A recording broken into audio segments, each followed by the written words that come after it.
I am Professor Hui-Rak Park, former Dean of the Graduate School of Politics and Leadership at Kookmin University, Seoul, South Korea. I have conducted research on North Korea's nuclear issue for many years and have recently published 14 English-language journal articles as well as 2 books in English. Through this channel, I will explain critical security issues using AI-based voice and images. Ever wondered what's actually going on inside North Korea's head when it comes to their nuclear strategy? Since they don't exactly put out press releases, nobody knows for sure. But experts keep pointing to one key concept: minimal deterrence. You might have heard of it. The core idea is surprisingly simple. It's not about killing everyone. It's more like, I don't need to wipe you out. I just need to hurt you so bad you can't stand it. Even if you can't deal more damage than your enemy, you stop them from attacking by threatening a level of pain they simply can't ignore. Think of it like a street fight. You might take a beating, but you let them know you're going straight for their throat the moment they let their guard down.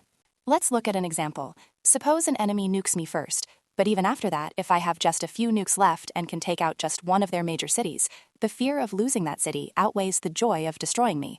In the end, they won't pull the trigger.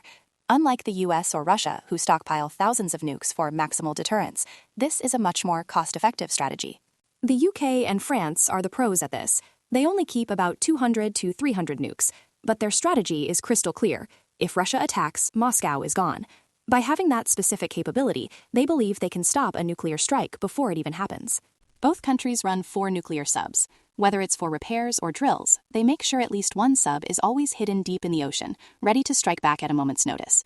Even if the mainland is hit, that one sub waiting in the shadows is enough to make an enemy hesitate. China played this game, minimal deterrence, for decades, but lately they've changed their tune. With over 600 warheads, mobile ICBMs that can hit anywhere in the US, and massive silo constructions, they've clearly moved past minimal. On the other hand, India and Pakistan use the term credible minimal deterrence. They lack the subfleets for now, so they focus on willpower. They make it very clear, we will use them if we have to. Pakistan even threatens to use nukes if India attacks with conventional weapons. It's all about making the threat believable. So where does North Korea fit in? They're playing the minimal deterrence card against the US too. Instead of subs, for now, they use ICBMs to threaten American cities. This is exactly why they started threatening New York the moment they finished their H-bomb and ICBM tests. But here's the scary part. What if North Korea finishes the nuclear-powered submarine they're building right now? Their deterrence power would skyrocket. A nuclear-armed sub could stealthily cross the Pacific and park right off the US coast. If that happens, it gets way harder for the US to provide South Korea with a nuclear umbrella. Would they really risk losing one of their own cities just to help South Korea? That's a tough call. For this strategy to actually work, you need 4 things. Survivability. Your nukes must survive a surprise attack. Penetration. Those surviving missiles must be able to break through enemy defenses. Connectivity. The leader's order to retaliate must be able to reach the troops, no matter what. Resolve. The leaders and the people must be willing to strike back, no matter the cost.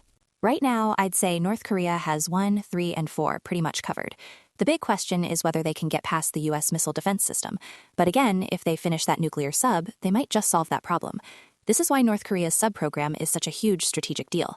On the flip side, if someone like Trump pushes for a Golden Dome, an enhanced missile defense, North Korea's strategy starts to look a bit shaky. North Korea's nukes aren't just threatening anymore. They're becoming a powerful card to tie the hands of the US. So what should South Korea's strategy be? Next time, I'll dive into whether South Korea should adopt this minimal deterrence concept against North Korea. If you found today's video helpful, don't forget to hit that subscribe button and give us a like.